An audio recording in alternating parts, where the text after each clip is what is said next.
समाज को जोड़ने की बात की और उस नारे से परहेज किया, तिलक तराजू और तलवार इनको मारो झूठे चार। चूंकि कोई समाज जब तक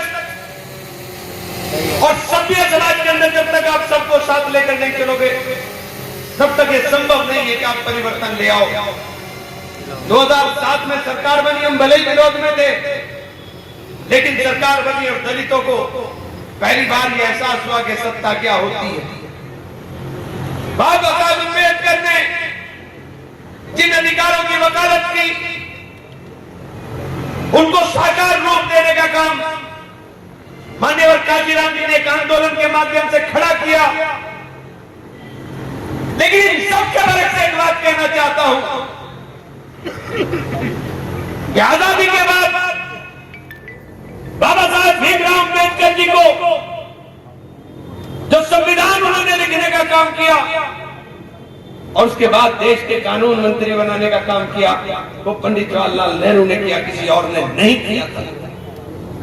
और आजादी के बाद आरक्षण व्यवस्था के तहत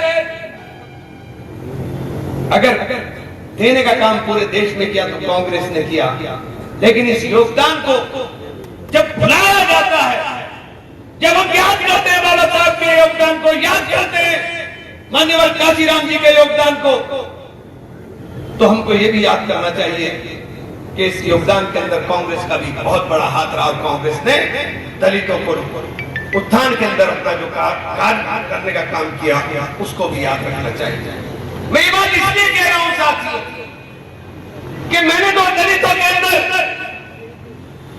बहुजन समाज पार्टी की नेता बहन कुमारी मायावती जी का हृदय से आभारी हूं कि उन्होंने मुझे स्नेह दिया, उन्होंने मेरे सर पर हाथ रखा और मेरे लिए एक रास्ता खोला कि मैं भी दलित बस्तियों में जाकर के उनसे बात कर सकूं। और मेरा दिल खुश हो गया कि जब दलित बस्तियों के अंदर जिस तरह का सम्मान और जिस तरीके से उन्होंने अपनी खुशी को इजहार करने का काम किया, मैं उनका सदैव ऋणी हो गया। और उसके बाद जब ये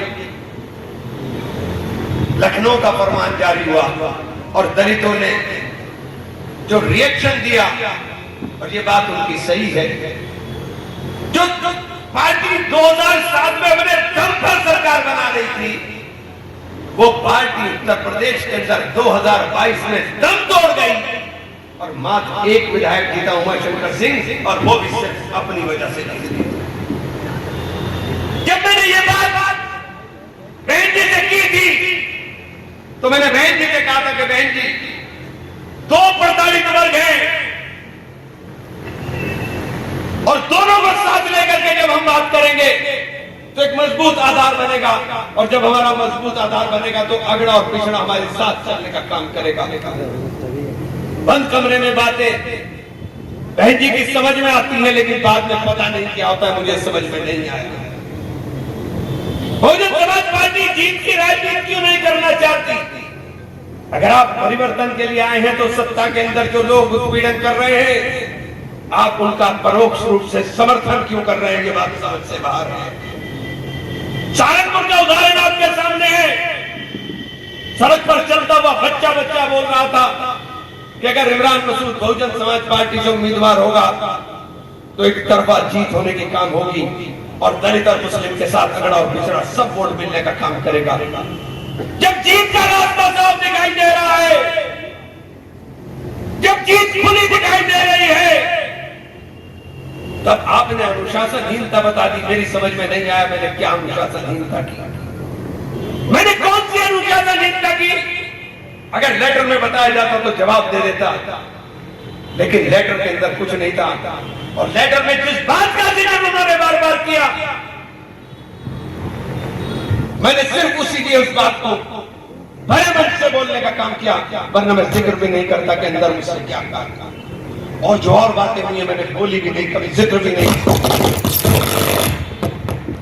कभी जिक्र भी नहीं करेंगे हम।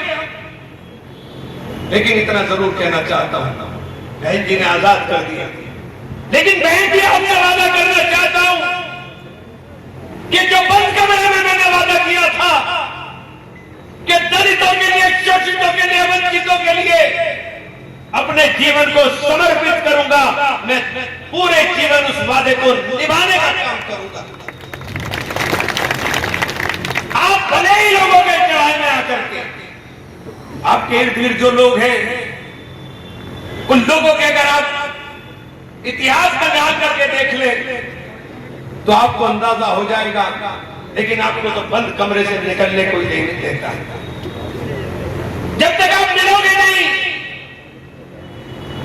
बहन जी से मिलने वाले उत्तर प्रदेश के अंदर 450-500 लोग हैं जो संगठन के लोग हैं जिनके हाथ में बस्ता है, और उनका हाल ही हो गया बेचारों का। मैं तो देखता हूं कि वो एक रुपए के लिए परेशान रहते हैं क्योंकि टारगेट पूरा नहीं हो पाता।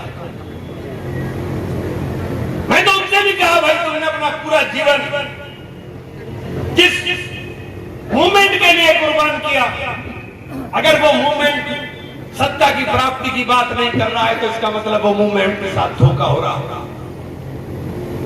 कोई दूसरा भी आदमी, हमारे जिले से एक नौजवान, बहुत नौजवान साथी, ऊर्जावान साथी और बहादुर साथी चंद्रशेखर उठ करके दलित मूवमेंट को